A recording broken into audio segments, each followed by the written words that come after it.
Pero ang sabi ni Bangag, ito ay what? Kanilang achieve. Di ba? Luging-lugi ang mga farmers, yung mga small businesses, yun po talaga kayo ang luging-lugi dito dahil hindi kayo makapenetrate, dahil lalangawin, hindi bibilhin ang produktong Pilipino dahil mas mataas ang presyo.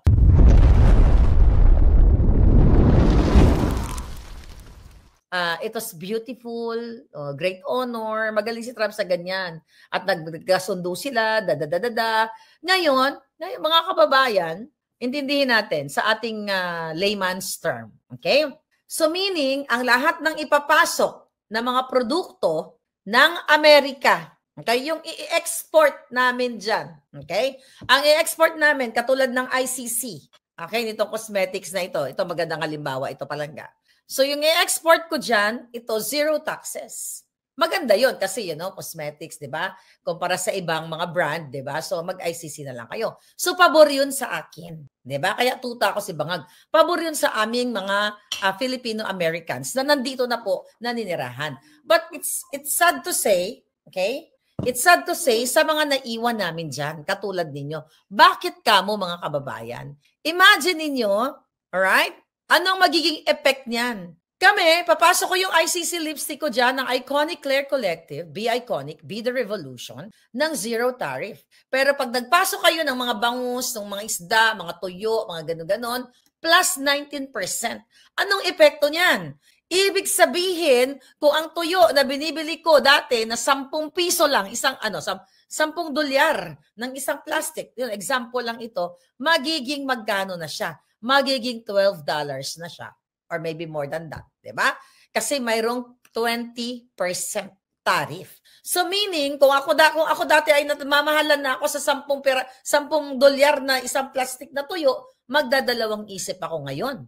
Ay, tangin na, hindi na. Doon na lang ako kakain ng tuyo pag umuwi ako ng Pilipinas. So hindi na ako bibili ngayon ng tuyo, di ba? So anong magiging epekto niyan? Mga kababayan, ang epekto niyan sa Pilipinas. So ngayon, matitenga ang mga tuyo dyan hanggang sa anong mangyayari.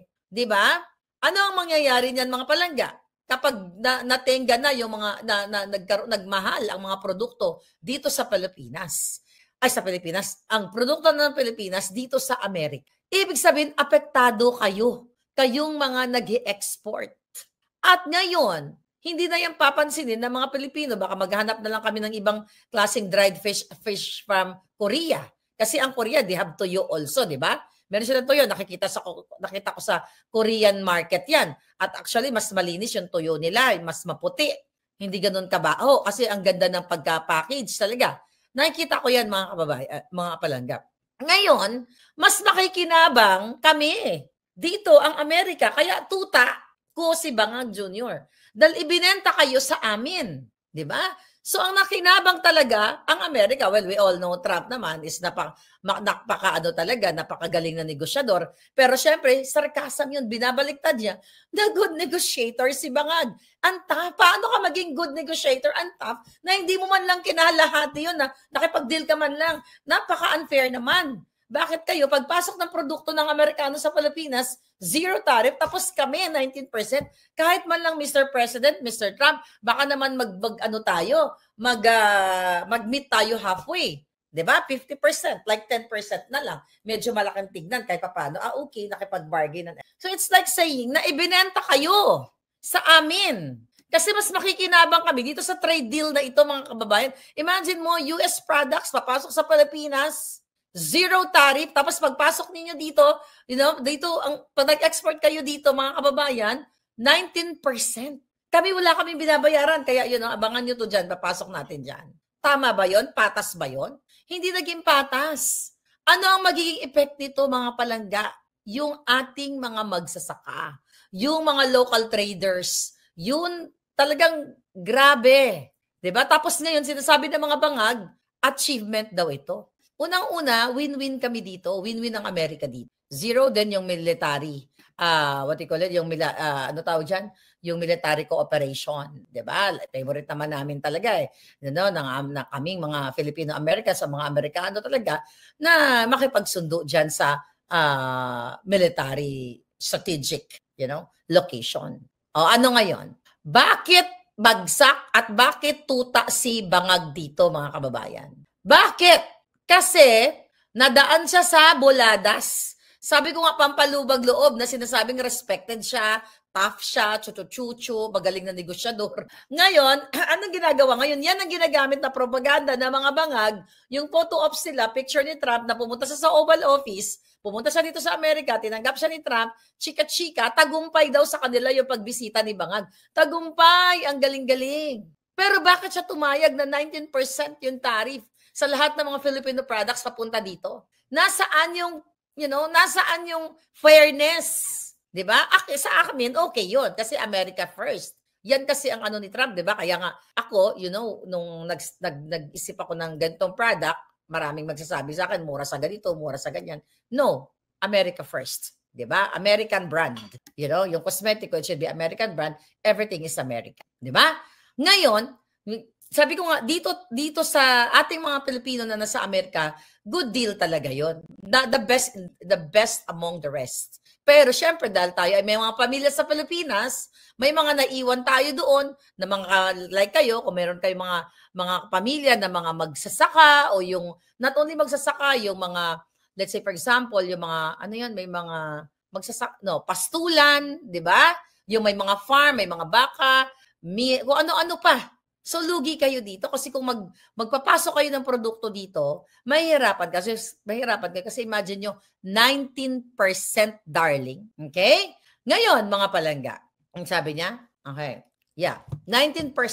Ibig sabihin, mga kababayan, sabi ko kanina, kinumpara ko yung tuyo, mas mahal na ngayon ang presyo ng mga products ng Pilipinas o ng mga Pilipino papunta dito. So, dahil mahal, sabi ko nga kanina, ba't pa ako bibili? Magtitaste na lang ako, di ba?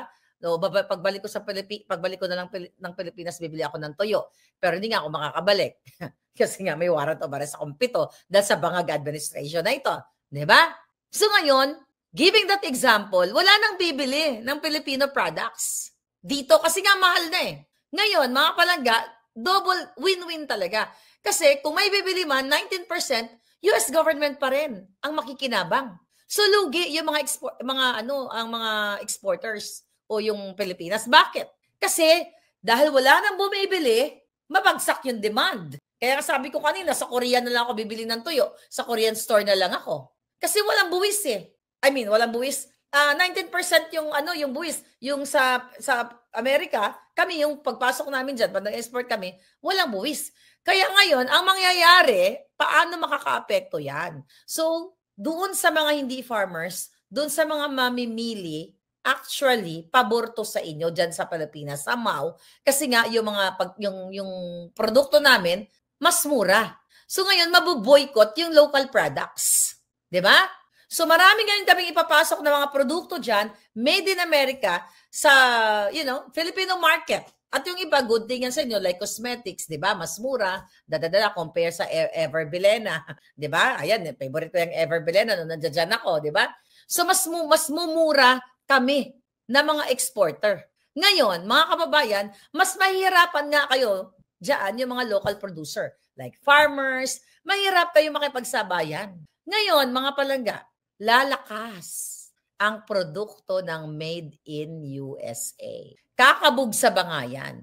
Wala, pabor sa Pilipinas. Whether papasok, palabas, pabor dahil may 19% kaming ita-charge sa inyo. Mahirapan na ngayon, maibenta ang mga produktong Pilipino dito, 'di ba? Kasi hindi lang naman Pilipino ang bumibili ng products natin. Yung mga Indians, mga Latinos, 'di ba? Nakikita ko 'yan sa Filipino market. Dahil lugi na kayo diyan, dahil syempre wala nang bumibili ng produkto nyo dito. Magsasara na lang kayo, di ba? Isasara nyo ang inyong mga pabrika kasi nga hindi na kayo nakaka-penetrate sa Amerika dahil napapanis ang inyong mga paninda dito sa US. Bakit napapanis? Dahil sa 19%, mahal na nga. Actually, before this, ang mamahal na ng produktong Pilipino dito sa Filipino store. Mapapanis, di ba? Let's say for example, 'di ba, yung coffee lang ng Batangas o yung mga Barako coffee natin, 'di ba? So papasok dito sa Amerika. Kung dati, kung sabi mong magkano ba yung kape? $10 pa rin. 'Di ba? From $10 dahil dito sa 19% na 'yan, O almost $12 na yung presyo. I'm just basing 20% out. Okay? So ngayon, mga kababayan, bakit ako bibili ng Batangas Coffee na $12 kung meron naman ako mabibili, na $6 or $8? So yung Batangas Coffee ninyo, mabubulok yung mga barako na yan dito. So sino ngayon ang makikinabang?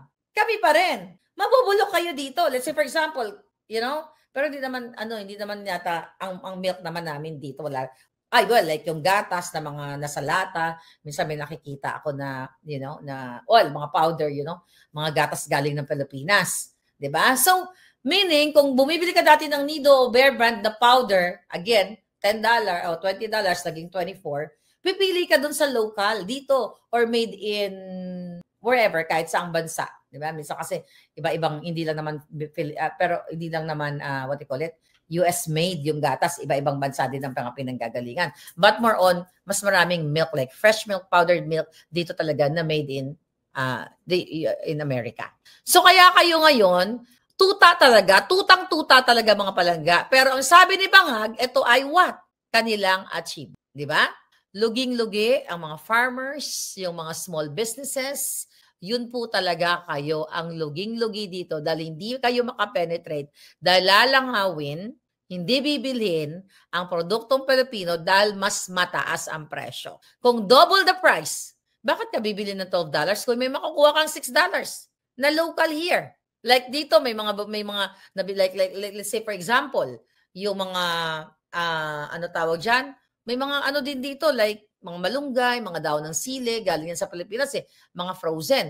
Ang bili ko yata niyan, yung mga $4, $5. Baka sa susunod, baka maging $7 or $8 na yan. So, hindi na ako magmamalunggay. Hindi na ako magdadaon ng sili.